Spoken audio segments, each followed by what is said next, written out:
Okay, well, hello everybody. It's very nice to meet you, albeit remotely in this way. And I will look forward to any questions or observations that you'd like to make at the end. As John has said, please do, when these come to your mind, put these into the chat facility that we have on this presentation through Zoom so that we can discuss it at the end. Now, as you see, my name is David Shah. At Abbey College, Cambridge, I, like many people, wear different hats, have different roles. I'm the head of humanities, so I am also involved in the academic delivery side of our work. But I'm talking to you today as one of two directors of studies. The other is my colleague, Neil Mackenzie, and we are basically responsible for the university applications and progression and basically advisory service to all our students, both prospective, potentially like yourselves, current students, obviously that would be the main, but I will add also to past students, because we do have students who even may have finished 1 or 2 years previously at Abbey College who do come back to us and ask for help with applications. They're still Abbey College students. Of course, we still help them to the best of our abilities. Now, the presentation, as you know, if I can go here now, the title that's been given to it is Selecting and Applying for UK Universities. The point I think I want to emphasise most is, I think what I would hope you will take away from this, beyond what you may already know about the UCAS application process, is how we very, very much personalise our support to the students. Of course, we deliver to all our year 12 students and then final year 13 students collectively many of the presentations and training sessions that we have on UCAS. By far the greatest majority of the work we do is on a one-to-one basis with the students. Therefore, it is not just about telling them what to do. It's very much listening to what they want to achieve. Because at the end of the day, yes, the process is important, but the process is the means by which their dreams, academic, professional, life dreams, are actually achieved, at least this next big step. So that's essentially what I'm going to do. I am speaking on behalf of all the Abbey DLD colleges, but inevitably I'm drawing mainly on the experience we have at Abbey College Cambridge, even if we do have, do cooperate with our sister colleges in this regard.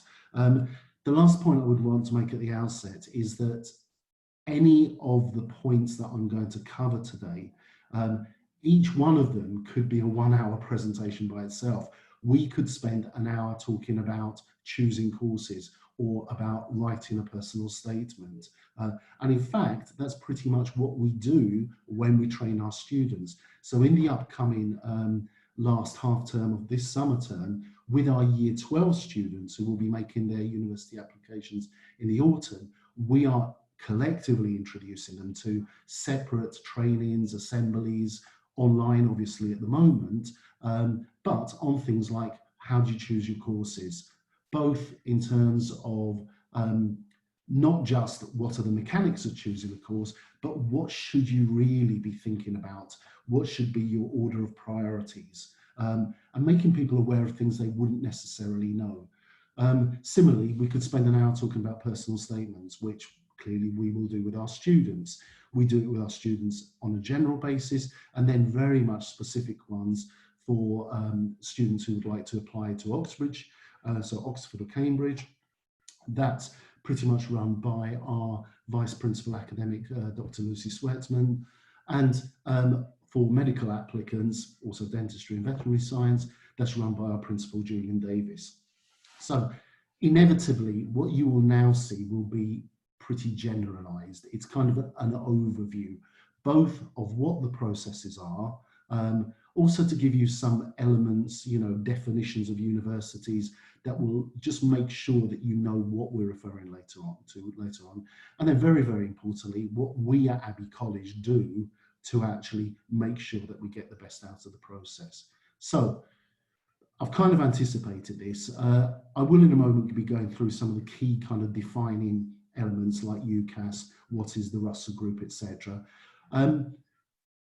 This isn't intended as a sales pitch. I will be honest with you there. I want this to be far more informative, but I would like to reassure you as well that the approach that we take at Abbey College does actually, and within the wider group, does achieve really good results.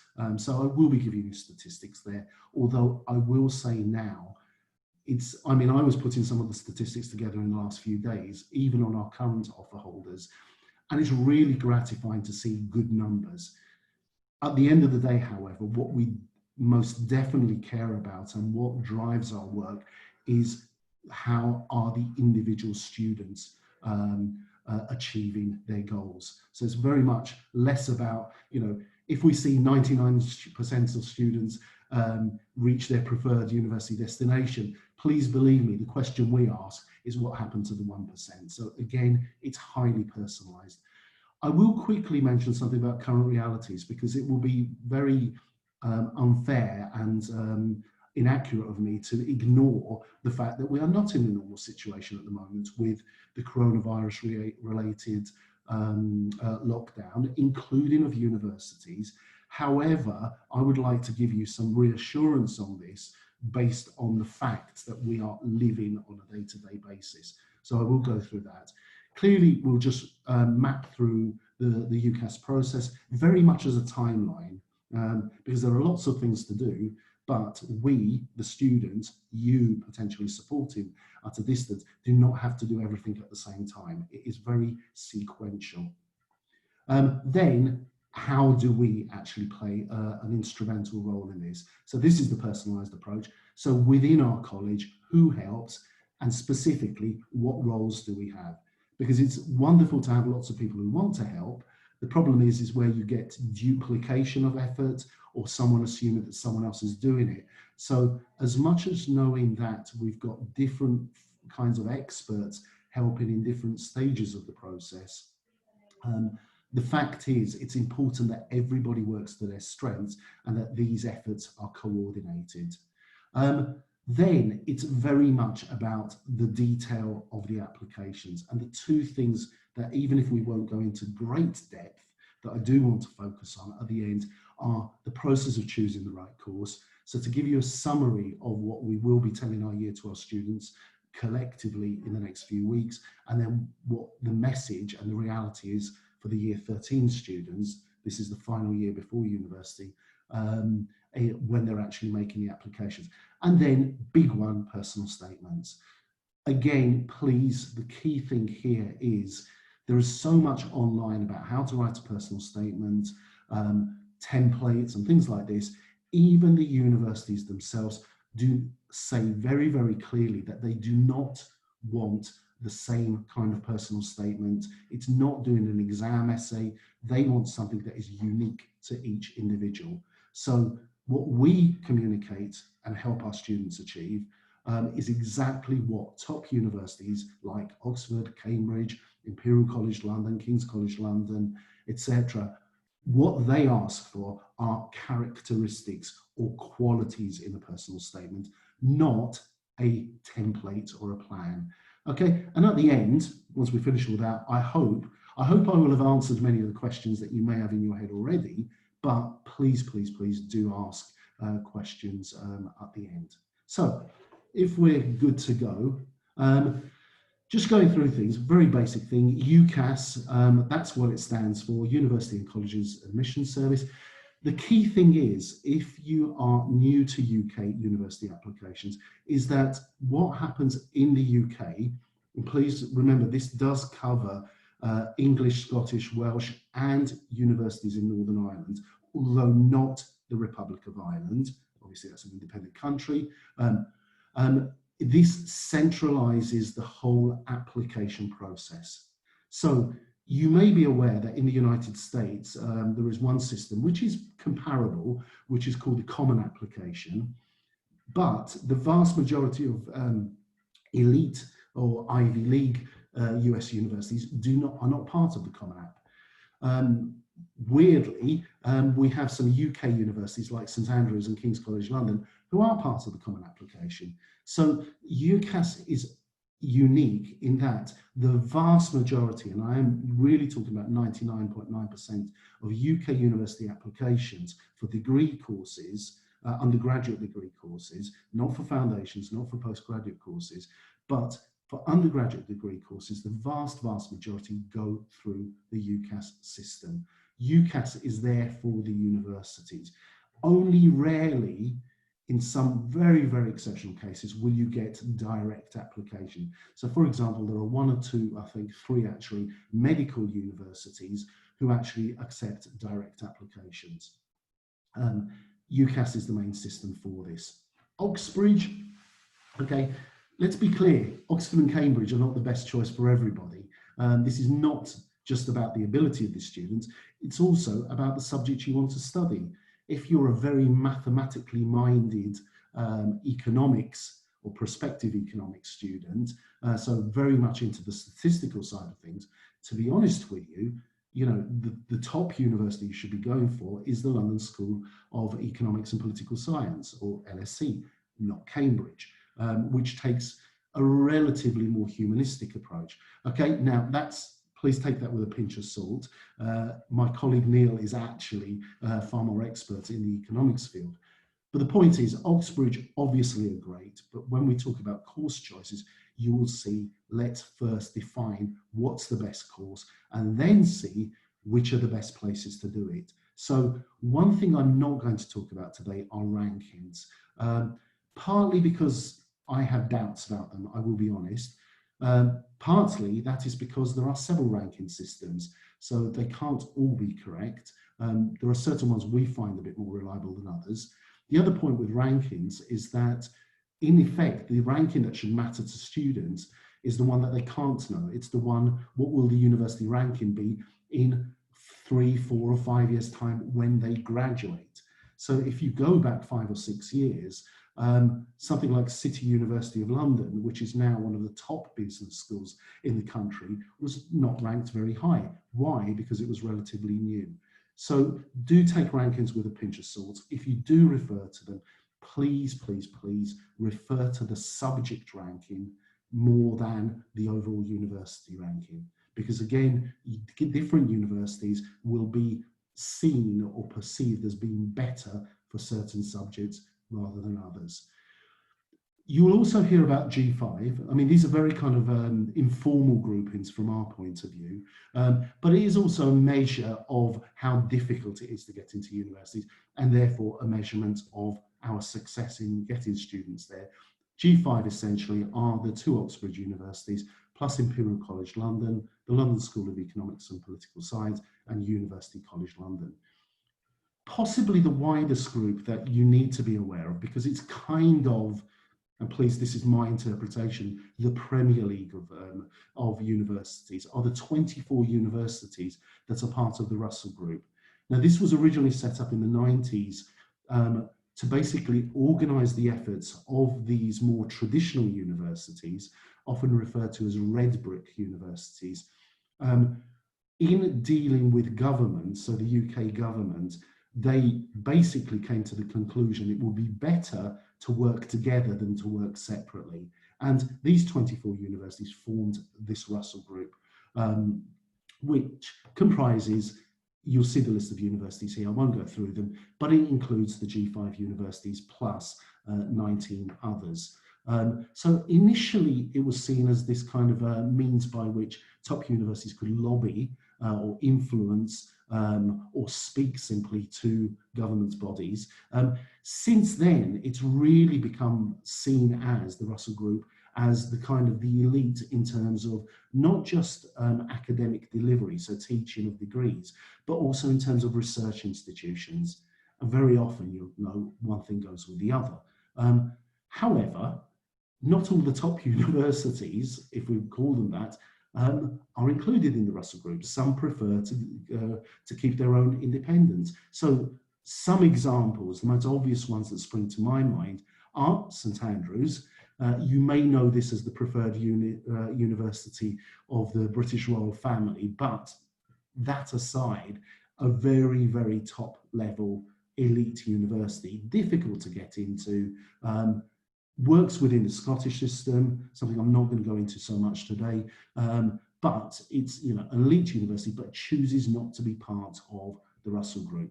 Bath I've included because alongside its neighbour, geographic neighbour, Bristol, it's actually one of the top engineering universities. And it also has a very, very strong school of business as well.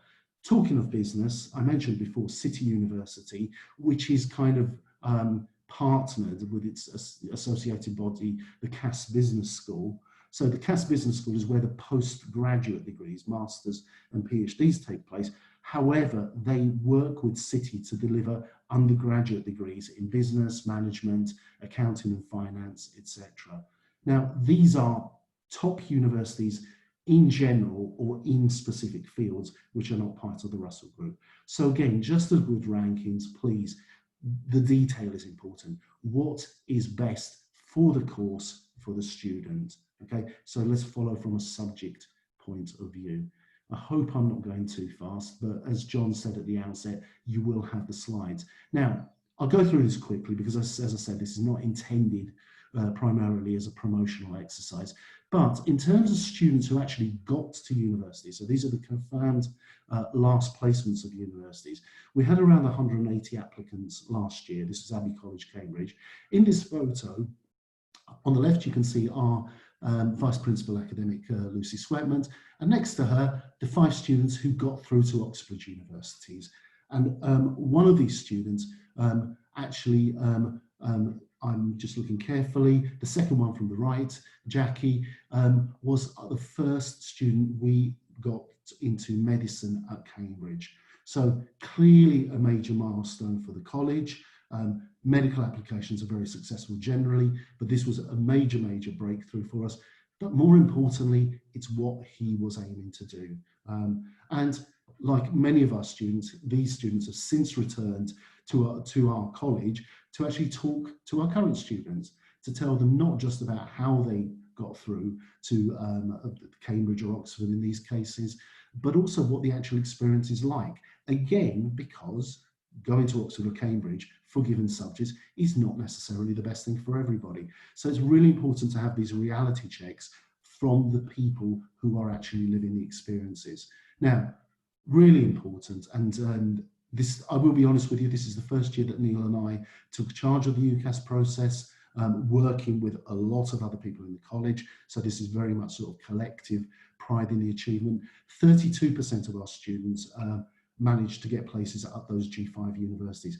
Please bear in mind, I'm talking about all year 13 Abbey College applicants, which includes the students studying on the International Foundation Programme, who some universities would not necessarily accept the IFP. However, the number of universities, especially the elite universities, who are accepting our IFP is growing enormously.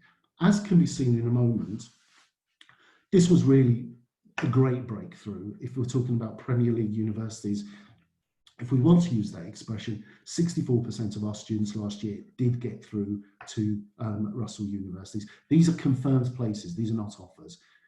Those were A-level students. A third of our IFP students, so they are not the poor relations, also won places at Russell Group universities.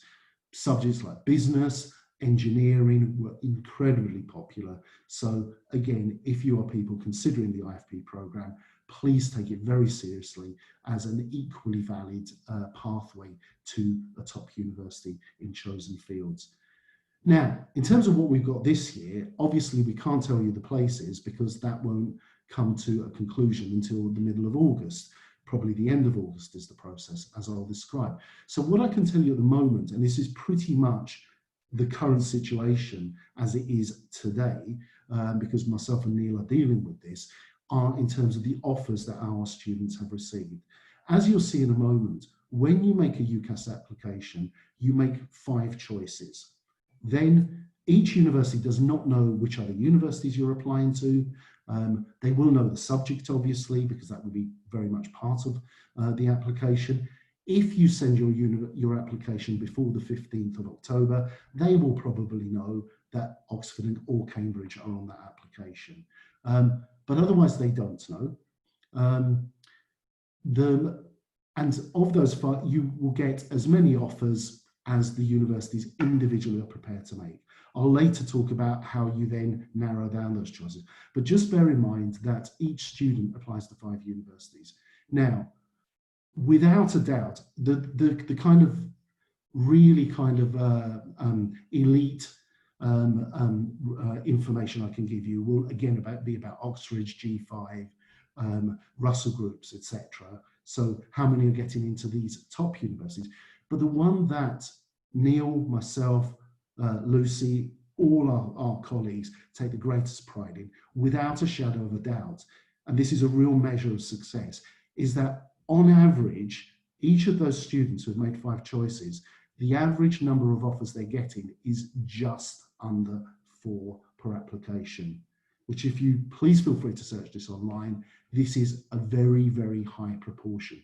This means that when it comes to this time of year, when students need to narrow down to their firm and insurance choices, so from the 5, then the offers, they need to narrow it down to just 2. It means that the vast majority of our students still have a great degree of choice, and hence a greater need for us to advise them. So, as I said, just under 4 offers per application.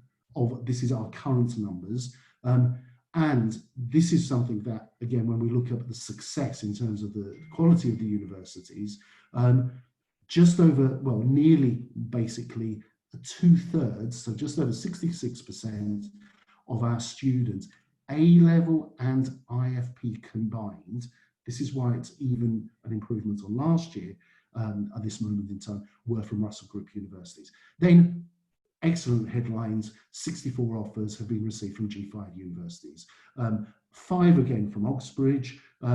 This year, 5 from LSE as well, which we again see as quite a breakthrough, to the students' credit mainly. Then of the non-Russell Group universities that I mentioned before, 8 offers from St Andrews, 19 from Bath, and 26 from City. Okay, so that gives you an idea where we're at. Real kind of just an overview. Please do have a look afterwards of the kind of offers that our students are getting from Oxbridge, for example. It's really important to see they're not all for maths. So, you know, the one that really stands out, a student I actually teach in history as well, I'm very lucky to have her, is Ingrid from China, who's actually got a place an offer, it's a firm choice obviously, to read a degree in experimental psychology at the University of Oxford. I mean, that's, again, it couldn't be more different. Natural sciences, engineering, obviously within the science realm. But again, it's not all about producing math students, for example. So I really would want to break a stereotype there. Please also look at the origins of the students. They are pretty varied, you know, fair representation from around the world. Now, brief mention about the whole situation regarding COVID-19 in terms of UK universities and university admissions. Now, clearly, like us, everybody's working online now. However, the key thing I want to get across, and this is the reality that we are dealing with every day, is that UCAS and the universities are both saying that it is business as usual. And here I'm talking primarily in terms of the admissions, the application process. But we're also getting this back from individual universities who we inevitably talk to several each day, dealing with our individual students' applications. By business as usual means that they are still processing applications, taking on applications, the courses are still going to run, and the courses are due to start in the autumn. Now, clearly with the current lockdown, you may have heard of pre-sessional university courses. So students who haven't quite met the English requirements for their course, if they are very close to that, they are given the opportunity to do a pre-sessional course, so a summer course, to actually get them up to the English standard at the university to then start the degree in September or October. Now, we already know those courses are running at the university, so nothing has changed there. The difference is they're going to be online. So what will happen in September? Clearly, we have to wait and see. However, it will not be a question of will the university courses start? Yes, of course they will start. The question will be is how will they be delivered initially? All right. Now, in terms of the qualifications you need to get to the universities, in terms of the actual grades that come out, whether it's A-level or our IFP, nothing changes. These are still the entry criteria. Clearly, A-level exams are not happening. IFP are internally online, but the government have put in place, and the exam boards have put in place, processes by which A-level grades will be produced. These will, just like before, be released in the middle of August and decide what happens with people's university applications. So from a process point of view, nothing has changed in factual terms. Where there's been a slight readjustment is in terms of English entry requirements, quite simply because this is not just about IELTS, but that is the main test that students have historically done in order to meet the university entry requirements from an English point of view. So they might be required to get 7 overall in IELTS with a minimum of 6.5 in each band. We have seen a gradual movement downwards of requirements, very, very slightly, but with all universities. We've had to check with each individual university, in some cases with each individual university department, but places like LSE, King's College London, and universities of that standard have, for example, said that if a student needed to get 7 overall and a minimum of 6.5 in each section, that they would accept one section with 0.5 band lower. Now, they can't make radical changes because, as you will know, the English requirements are very much linked to the UKVI visa process. So they can't independently make these changes, even if they wanted to, because the UK Home Office and UKVI would need to have a say in that. So this is something that we're keeping an eye on. And generally speaking, you know, our students are navigating through this successfully.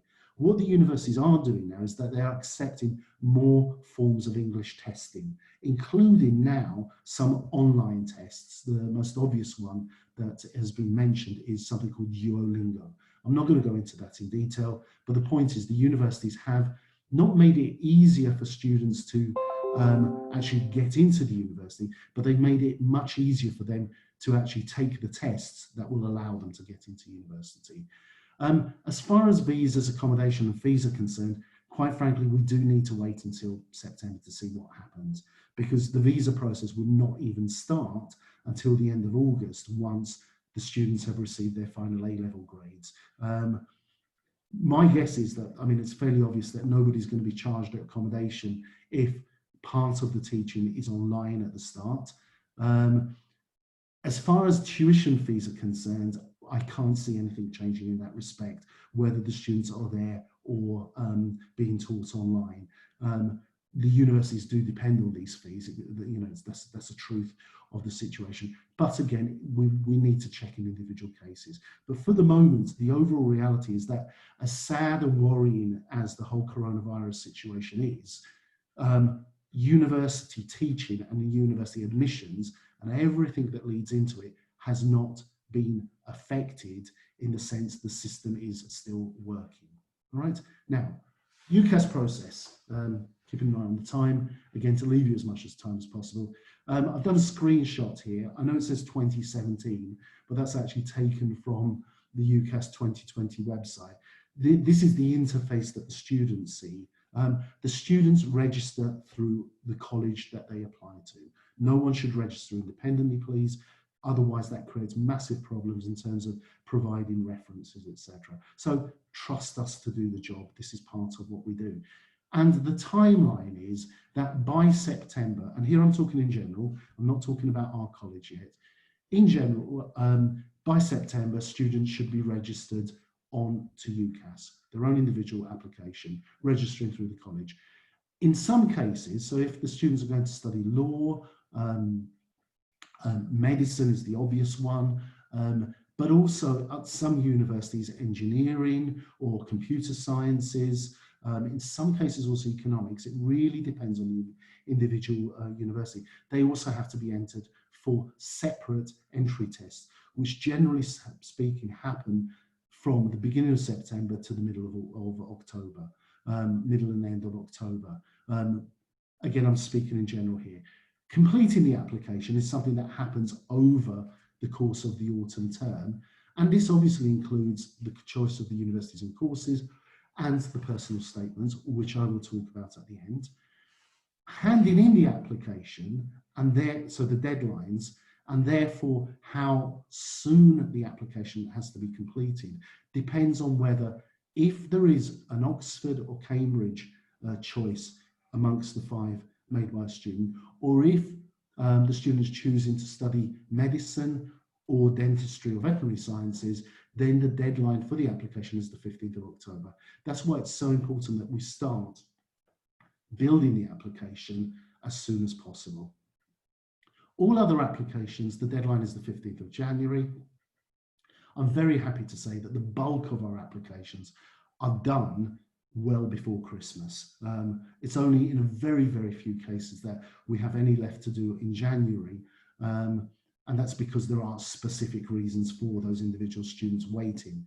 Now, why we do it before is not because it gives the students an advantage with the universities. It simply means that they can get on and with their studies, their A-levels or IFP studies, and give them their full focus. So it's more about the collateral benefits. It also means they can enjoy Christmas without worrying about an application. And the same is true for us, I'd like to think. Now, some courses, it's a minority, but some courses, especially things like, again, medicine, pharmacy as well. We've got a student who's got an interview on Friday, will happen as well. These will generally happen in the spring term. However, for Oxford and Cambridge, these will happen before Christmas, quite late before Christmas, usually at the beginning of December. And again, I'll talk about how we help in that. When we get to around Easter, so we're talking around March, April, up to about now, once a student receives all the replies from the universities, whether they are offers or rejections, once they receive them all, they need to make their firm, their first choice, which really needs to be their dream choice. Yes, it helps to be realistic, but also a much more realistic insurance choice with lower entry grades. It's intended as the safety net. Now, for very, very few students, we've had 2 this year, there's also a process called UCAS Extra. Now, for our UCAS Extra is there for students who haven't applied yet to university. That doesn't really apply to Abbey College students because we put them through the whole system beforehand. However, we've had 2 students this year who have changed their minds about what they want to apply for, very slight adjustments. So, for example, one Chinese girl has changed her focus in art terms from one area of art to another. And UCAS Extra gives them the opportunity to redirect that application. That opens at the end of February, goes on until the end of June. Then you may have heard as well, if you've dealt with, if you're agents, parents of older children, dealt with students who've already been through the UCAS process, the clearing comes out. Clearing is basically the shop window for the universities via UCAS to basically say these courses still have places. For A-level students, you can't do anything until you get your grades in the middle of August. However, the clearing lists are released at the beginning of July. So it's the 6th of July this year. So it means that people can plan ahead. And it's not just what do I do if I don't get my firm or insurance place, but also, okay, I've got my insurance, but if I don't get my firm choice, is there something I would prefer to my insurance? So it's very much about creating choice. We also have a few cases where students do so much better in their final exams than they were planning and even get better grades than they needed for their firm choice. And the adjustment is basically the clearing for actually improving your university place. From the point of view of getting a place at university that has higher entry requirements. We are there to guide and help the students through that. Clearly, the key thing for A-level students is results come out in mid-August. IFP, in a sense, have an advantage because they get their results at the beginning of July, but the process is exactly the same. And that's when we're all working very, very hard to make sure the students get the places that they want. Okay, now, in terms of who does what at Abbey College, and again, I'm speaking about my direct experience, but there will be parallels in our the colleges in our organisation. I'm not going to read through the whole thing, but it's important to know that lots of different people are helping the process, but also that it's joined up. So subject teachers, beyond the teaching, they will be providing their own kind of soundbite input that will go into the reference that the college writes for the student. Now, that the reference has to be about why the student is right for the course they're applying for. It's not a report card simply. However, there have to be some specifics there as well. We have to show how the students have done very, very well in their various subjects, even beyond sort of just testing, etc. Heads of departments obviously coordinate their subject teachers, but they're also the people who will provide in the end the predicted grades. You know, we do this very academically seriously. We do not just simply give the predicted grades that the students would like to have. Obviously, that's taken into account, but the fact is that our reputation as a serious college with the top universities is based on them knowing we do a professional job. That includes grade prediction. I'm not going to go into this now, but pre-degree diploma, PDD, is a massive part of the Abbey College offering. We, in year 12, from January, the year 12 students will be in a specific kind of university pathway area. So it might be, again, economics, just like their preferred subject. It might be engineering. It could be computer science, which we don't offer as an A-level. But it could be law as well, which is rarely done as an A-level. But these give them the opportunity to do projects, research, etc., on their subject area that they would like to pursue in the university application and as a degree. This creates part of the experience needed for their personal statement. So it's really important in actually giving them the opportunity to go beyond the curriculum. Equally, the people who deliver the PDD are the subject specialists from a university pathway point of view and can help our students, for example, with interviews as well. So we've got the specialists there. Now, all our students are in form groups and houses. The form tutors are literally the first point of contact for each student in making their application, and they will formally write the reference. They're also the main contact point for parents. They work under the housemasters who kind of manage their form tutors and students, but it's the housemasters who then pass on the students at the end to myself and Neil as directors of studies. And our job is to make sure that all these different elements, all these different people, that we're working together to be as efficient as possible in supporting our students. Neil or I will meet with each student individually at least twice. The reality is many, many more times. They have open access to us. But where we do have formal meetings, it's in doing a final check on the application. Every single part of it we go through. We will edit the personal statements and reference as we think is best. And then with us, the students will send the application off. Equally, at this time of year, and we've been doing this has been our main activity for the last 2 months online, so it's been exactly the same as before. We sit down with each individual student to rationally, logically and sensibly guide them through the process of making firm insurance choices. Therefore, and again, I won't spend too much time on this, when you think about the process I showed you before, so we said registration, normally by year 13, well, we start the process in year 12. I talked about PDD, starts in January. We will be registering our year 12 students for UCAS in the last week of this term. So the majority, come September, will have already done it, all right? So we're being ahead of the game.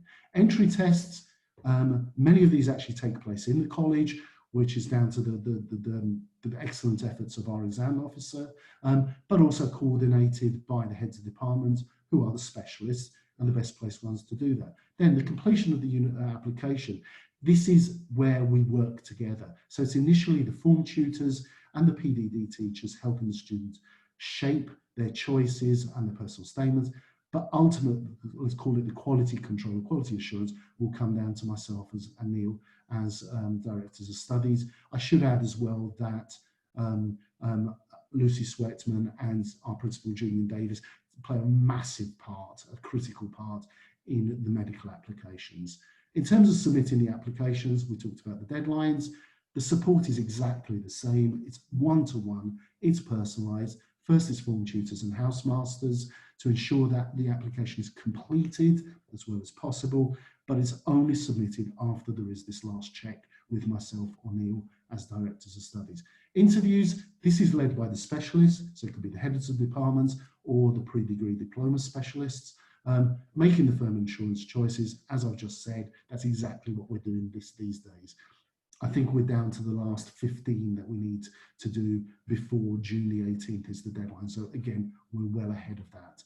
UCAS Extra, again, it's rare, but this is where all the different people who've been involved in applications will play a part. So I gave you the example of the student who's changed the direction of her arts application. So our head of art is primarily involved in that, the form tutor, the housemaster, and myself as director of studies who's dealing with that student. Clearing adjustment, we are helping the students, we are preparing them, we are training them, because the universities will expect the students and themselves to make the contact if they need to in August when clearing officially opens. And then obviously, when results come, everybody concerned, not just myself and Neil, will be there from the middle of August to help the students and ensure that each one gets through to what they need.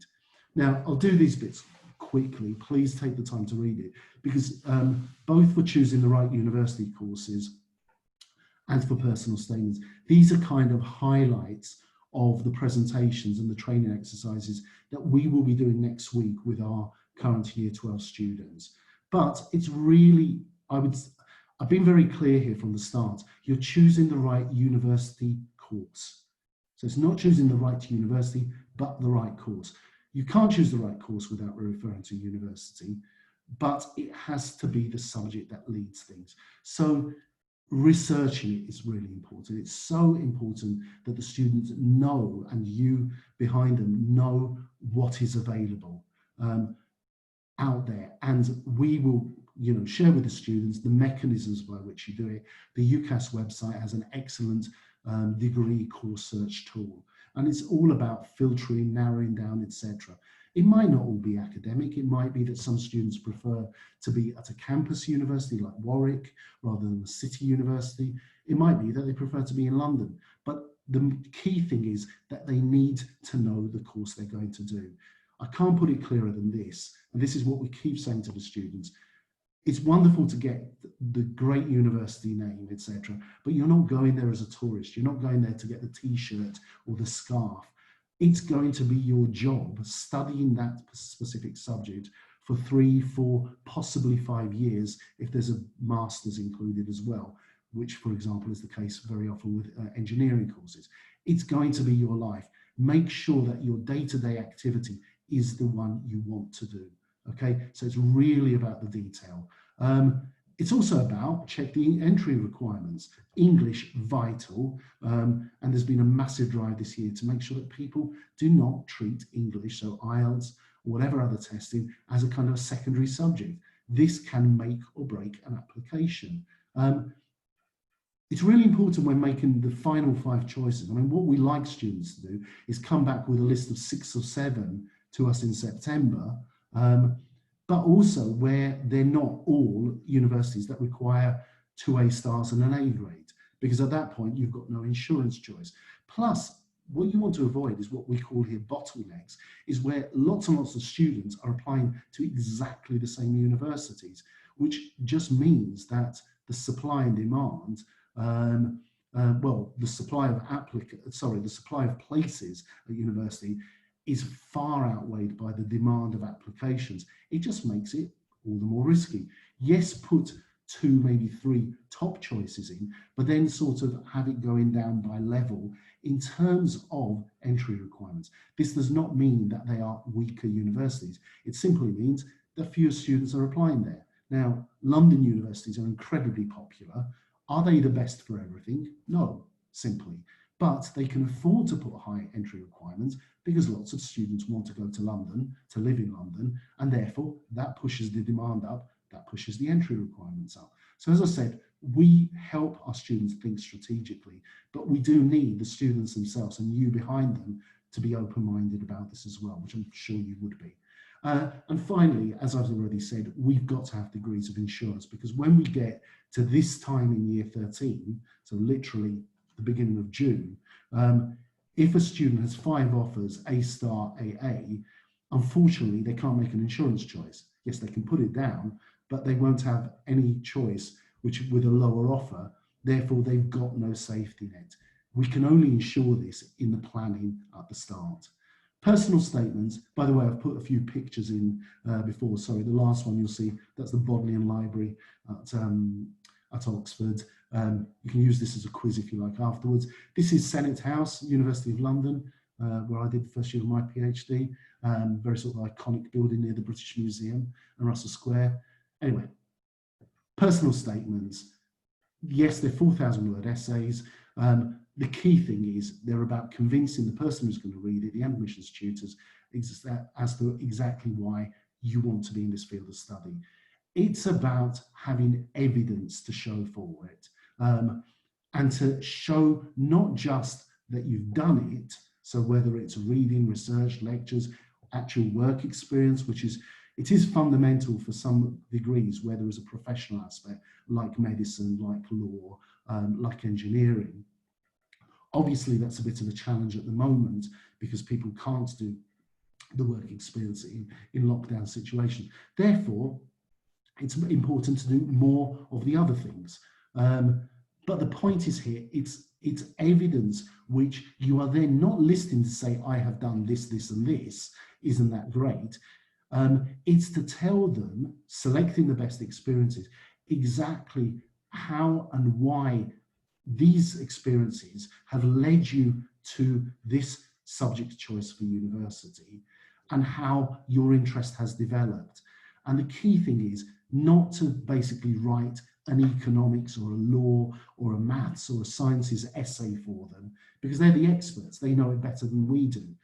But tell them what experience you had, how you reacted to this, what effect did it have on you? How did you then, you attended a lecture or watched a documentary or did a work experience, one aspect fascinated you, how did you follow that up? What did you read into it? What did you go online to look at? What other experiences did you organise afterwards? Show them a development, because that way you're giving them actual material evidence for your interest. But you're also keeping it, and this is so important, you are keeping it personal. So one good personal statement for one student is not necessarily a good personal statement for another. It's got to be about the person, all right? So, ladies and gentlemen, I've probably overrun a bit, but I really hope that actually helped give you a good overview of the process, of what we've achieved thus far at Abbey College, and we're going to aim to achieve it, and most importantly, how we work with our students to actually achieve that. So thank you very much for your patience. John? Thank you, David. Thank you for that concise yet comprehensive overview of the application process and what we do in Cambridge. That was great. We have had a few questions come through, which I've been noting, and I'll put to you. And I see another one coming through. Thank you very much, Theodora. Please do post any questions in the chat or via the Q&A, and I will try to put them to David. Obviously, we don't have an unlimited amount of time, but we'll try and get through as many as possible. And then obviously we'll be able to respond to you afterwards as well. David, a few questions I just wanted to put to you that have come through. The first one might be on the spot a little bit, because it's probably a little bit outside of some of the typical kind of university pathways that you deal with at Cambridge. But someone's asked, which are the best universities for film courses or creative arts courses in the UK? And I think as a secondary question, obviously that's quite an unusual kind of pathway for an Abbey Cambridge student. But if a student does come to you with something that's maybe a little bit outside of the normal fields, how would you deal with that? I think the best way to answer is the second part of your question. We do get courses. I mean, I'll be honest with you, I've been doing this job since 2002. So I'm showing my age there. You know, add Lucy and Neil's experience, we've got a wealth of experience. However, the whole university's scenario or environment and university admissions environment changes every year. It's impossible to be an expert. I would not like to present myself as it. What we do is try to keep up to date with things and try to stay ahead of the curve. Now, part of that is also applying for courses which we don't directly prepare students for.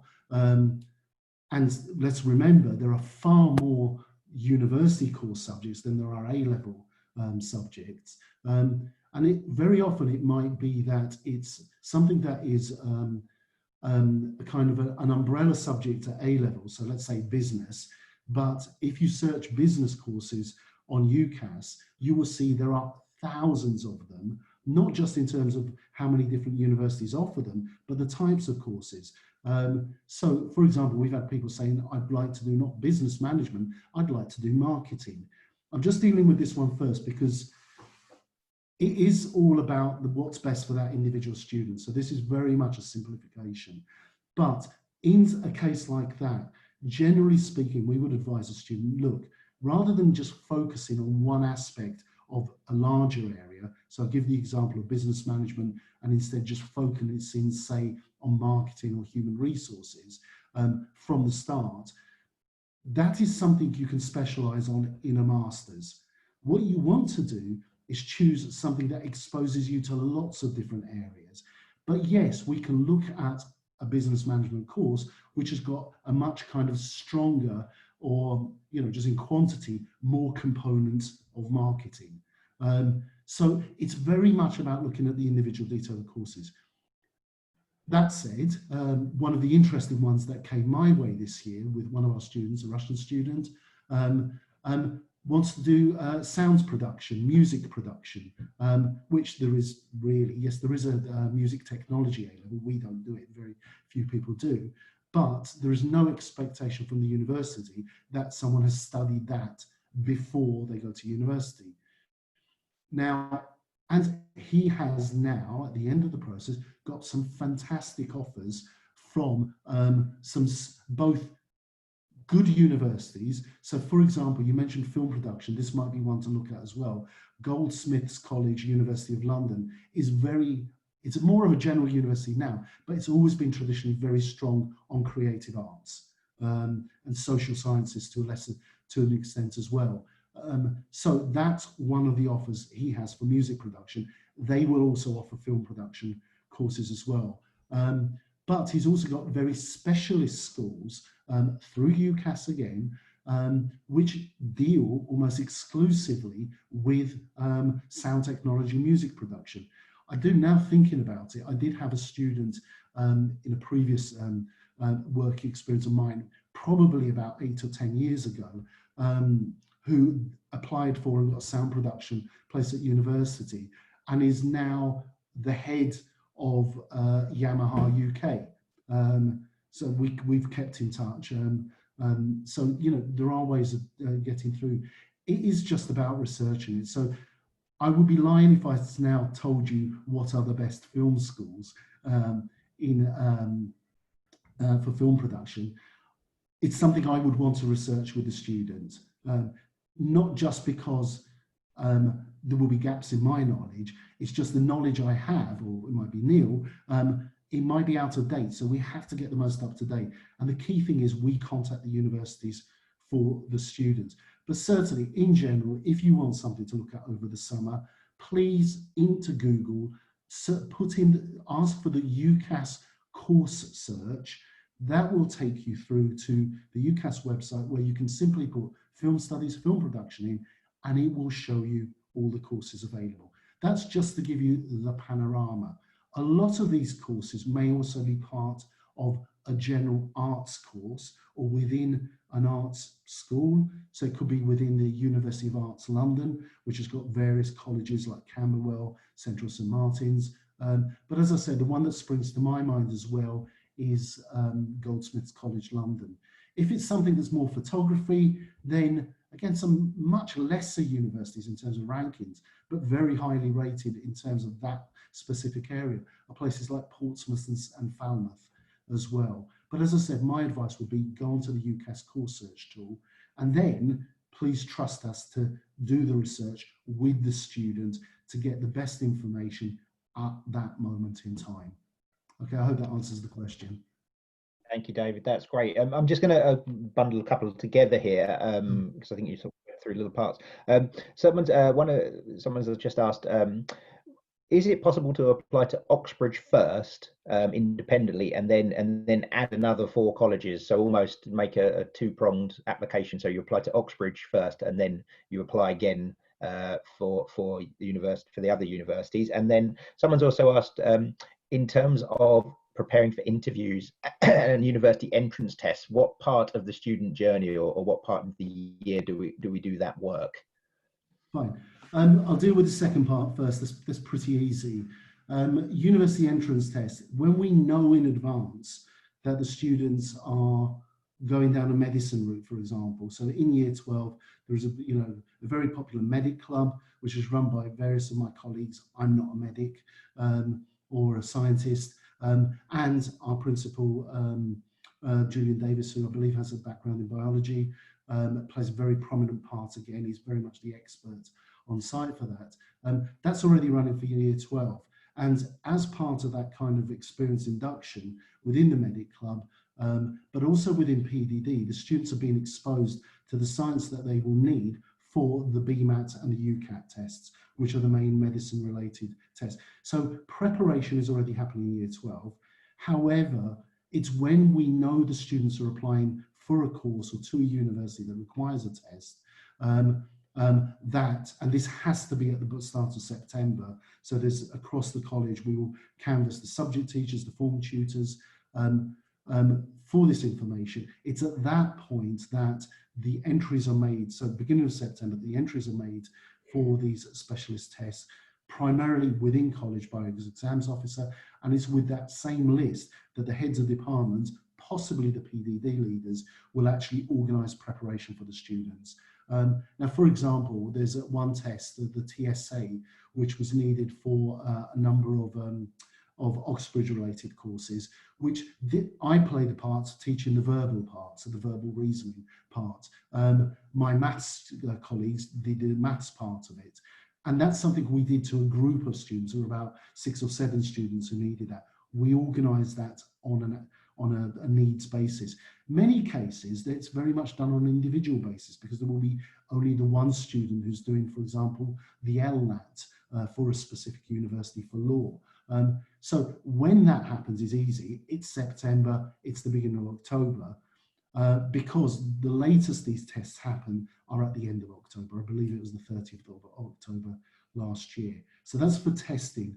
Interviews, it's a question of when we know the student gets an interview between the form tutor, the housemaster, and myself or Neil as Director of Studies. We will then coordinate with the subject specialists, again, either the head of department or the PDD leader, to provide the interview preparation and practice. So again, it's on a needs basis. If it's not Oxbridge, these interviews very often come through confirmed in the spring term, and again, we act on it. If I give you a live case, this morning I had the confirmation that one of our students has got a very late response from one university, and she has an interview for pharmacy, which will happen on Friday. Immediately, the housemaster contacted our head of biology and our heads of chemistry, who are now providing her preparation for that. So it's very much, it is reactive, but it can't be otherwise from that point of view. The Oxbridge question, the simple answer is no. You have to make, when you've sent, your Oxbridge, Oxford and Cambridge do not accept non-UCAS applications. Okay, so it has to go through UCAS. The moment you send a UCAS application, you've put all your choices. It is possible to add to put 4 choices and then later, after the 15th of October, to put an additional insurance choice. This is something often that the medics will do. But generally speaking, when you submit your UCAS application, those are your final 5 choices. And therefore, you can't apply to Oxbridge first and other universities after.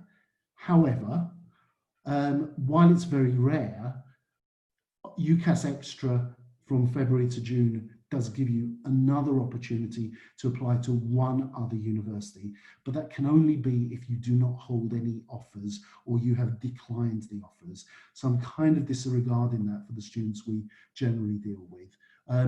The only other exception I will say, and we have real live examples of this, is that students may, in their final year 13 year, whether they apply to Oxbridge or not, the first time round in their year 13, may get their university places, but then get fantastic grades and decide not to go straight to university. They then take a gap year, and as part of their gap year, they then reapply with our help, even if they're not in the same country. We do that. We've had about half a dozen, about 5 or 6 students in that category this year. They reapply. And of those students this year, one has got a medicine place. So these are ex-students. One has got, or rather offers, one has got an offer for Cambridge, and another one has actually got a confirmed place to study statistics at LSE.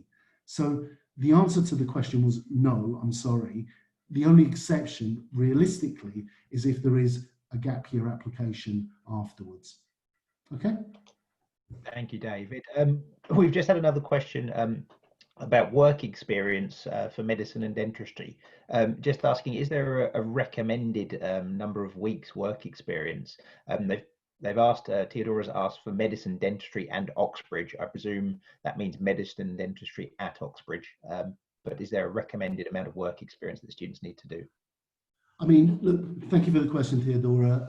The answer is, it's not so much that there is a set number, but you need a certain range of experiences to be able to talk about in your personal statement and then at interview.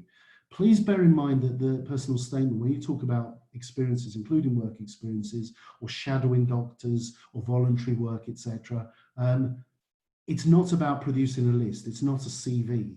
Although it's good to have a bit more than you can put in the personal statement. So personal statement is about quality, not quantity. It's good to have a bit more because then you can offer that interview if you then get the interview. I would therefore give you very informally, I would say that you want to get at least 2 good work experiences for something like medicine.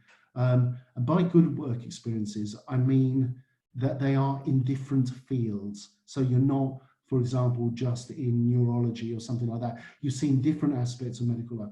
I'm saying at least 2, and then to have at least 1 or 2 voluntary experiences as well. Let's remember, for students, so if you're in A-levels or anything else, work experiences can only happen when you're not studying. So it's going to be at Easter or more likely the summer holidays.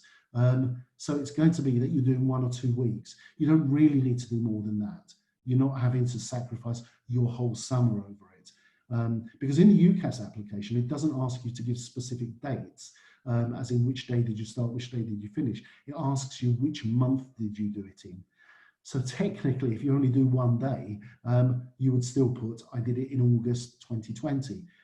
I wouldn't recommend doing a 1-day work experience because you're not going to get much out of it. So 1 or 2 weeks times 2 for the work experiences, preferably in different kind of fields, even if there may be a common denominator. It shouldn't just be the kind of field of medicine or dentistry that you then want to specialize in, all right? Because remember, you're not going to do a specialist course from the start. For the volunteering, remember, that's something that you can do throughout the year. So 1 evening or 1 weekend day a year, every week. It's good to be able to do 1 or 2 of these. And again, to have some kind of medical contact. We can help you with that. We're not an agency for that. We help put you in touch with the local hospitals. So we've got the big university network, especially Adam Brooks Hospital in Cambridge, but also we have a local hospice, which, you know, it's effectively a care home hospital for the terminally ill, but which is run as a charity within the NHS. But we have very good relationship with them, and they are very happy to take our students as volunteers. So I would say, look, it's about quality. Try to get at least 2 in, but you can judge the quality by having something to say about it then in your personal statement. Okay, so thank you for that very good question. Thank you, David. That's great. Just a couple more questions, I think, before we finish off. We'll try and rattle through them fairly quickly. There's questions coming in all the time. So one of the questions from Zuji has just asked, how do you think the deferred entries this year will affect students applying next year? That's a brilliant question to which there is no answer, because we probably won't know until next year. But you've rightly said, how do I think? So please take this as my take on it. To my knowledge, in terms of the students we're dealing with, we only have one student who has actually applied for deferred entry. So before the whole coronavirus situation blew up, in her original application, she said that she would like her degree course to start at the end of 2021, not 2020. Now, when deferrals can also happen, I mean, I talked about the gap year applicants. Sometimes it will be the case that students, when it comes to the summer, will say, well, actually, I would like to start next year. And therefore, that's where we help them have that conversation with the university. Please, can I just say technically, it's really important to know that people who originally applied, say this year, to enter university at the end of 2020, if they decide that they want to defer to the following year, the university will only let them do it if they have fully met their entry conditions. That means A levels or IFP, but also the English requirements. You cannot defer if you haven't met the IELTS requirement. What the universities would say there is, we will welcome your new application. So in a sense, the indirectly answer to your question, I don't think the impact will be very great. I personally think it will be minimal, because it may be that coronavirus, etc., not for objective reasons, may lead to a drop in the number of applicants, which means there are more places available. So I don't see any crisis in that sense. But the main point is that the main reason for people deferring very often is they haven't met the entry requirements. At that point, they can't defer, they have to reapply. So at that point, it just does not have any impact. If people are genuinely deferring once they've met their entry requirements, because they want, like the rest of the world, they're holding their breath to see what happens with coronavirus, then obviously that will have an impact on the number of places available at university. But let's be really clear, the university's lifeblood is, if we look at it from a business point of view, are the fees that the students bring in, therefore the students. And look, it's a reality, it's both a good thing, but also maybe not nice to hear. But you guys, the international applicants, are worth a lot to the universities. They are never going to do anything that limits your opportunities to get in. So if you are academically capable, if you meet their requirements, you stand as good a chance in any scenario of getting an offer and then a place. So the simple answer is, I really don't expect it to have an impact at all for all those reasons. Thank you, David. I'm just gonna, I think we've got maybe 2 more questions, and then we'll have to finish, because obviously a lot of questions are coming in. So we'll address the last 2 questions, and I'll put them to you together, David, even though they're a bit varying. MM has asked, and I know you touched on this earlier in your presentation, just about rankings, and maybe they weren't quite present at the start, but they've asked about subject rankings and what kind of ranking tables or league tables they should be looking at or considering. So if you could just maybe give a quick overview of kind of what you said earlier. And then we've had just another question, which I think is following up on the work experience, and just asking, is it advisable to develop work experience if you're wanting to apply for courses other than medicine? So it could be in finance, for example, or engineering. So what would be your recommendation with that? Okay. Again, if you don't mind, I'll deal with the second question. It's fairly simple. Work experiences are good, whatever you apply for, because they will show that. So even if, like me, you apply to study history, I don't think there are many historical work experiences you can do. I suppose there are some you could do, kind of academic ones. But what it shows at any university is that you were able to study and work at the same time. You're showing that you are a young adult who is capable of multitasking. So it's good, whatever you apply for. It's essential if you're applying for what we call a vocational course. So vocational course is that the degree course itself is synonymous or can be identified directly with a professional career pathway. Therefore, medicine, dentistry, veterinary science are the obvious ones, but you're absolutely right. So are law, so are any kind of field of engineering. When you get to things like computer science, I think they will not necessarily need you to have done a work experience, but they will want some kind of extracurricular experience. Have you been part of kind of a young enterprise group or a research group? Have you conducted your own project? So that's where it becomes a bit more blurred. But basically, if the course you're going to study is actually the label or the name for the job that you would then later do, then yes, work experience is absolutely essential.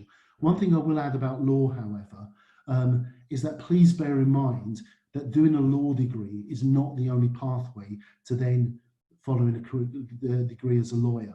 Many UK practicing law specialists, so we're talking about barristers, solicitors, lawyers, etc., studied a vast array of other subjects, and then at the end did a law conversion course, which is a bit like the master's that specializes you in that pathway.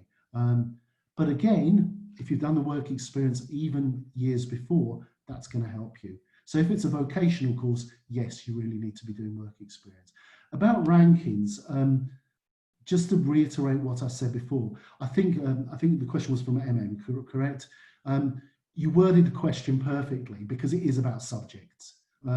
Please, because if you put different subjects in, yes, you'll generally tend to see the same kind of 3 or 4 universities in the top 10, but not always in the same positions. And the way by which rankings are calculated isn't always the same.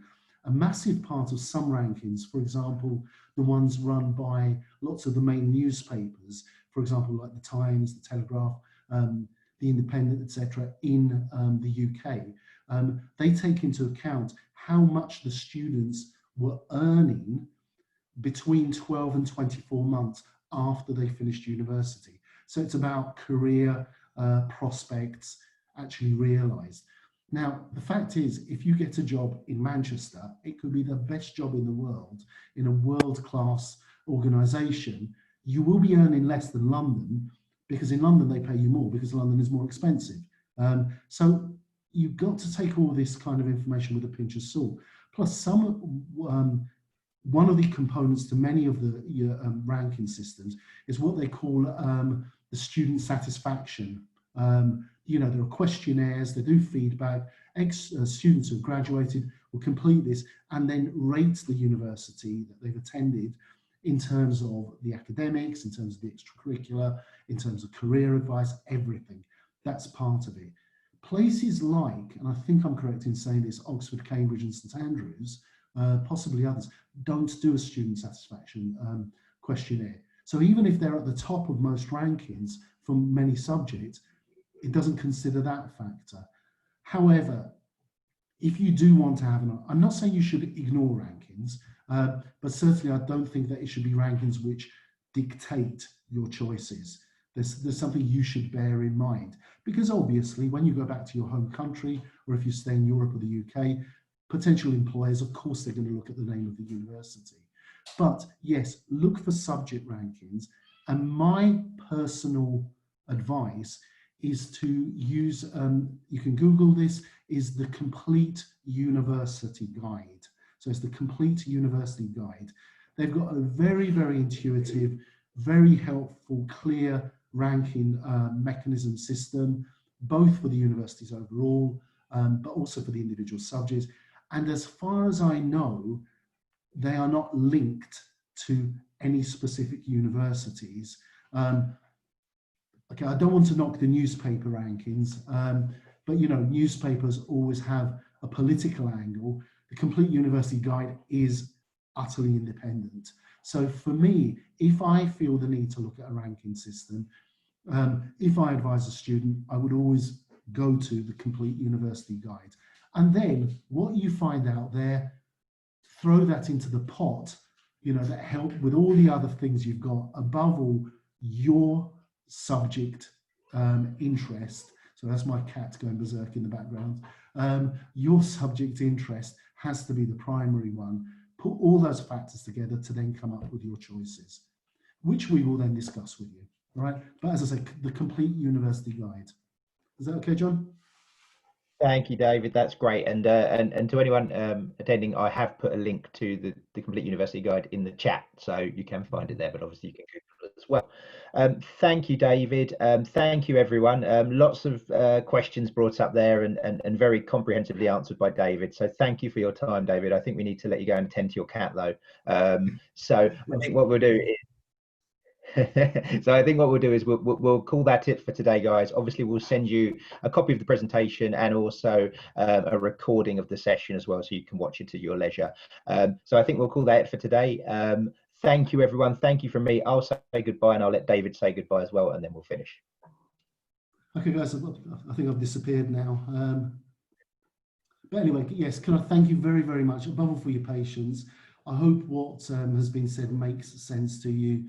The PowerPoint, I very much sort of set it up in a way that I hope you can use it for reference as a starting point for research, but also hope, I think when you come to deciding who you will trust with the pre-university education for your sons, daughters, or if you are the students yourselves, to know that you will be in good hands.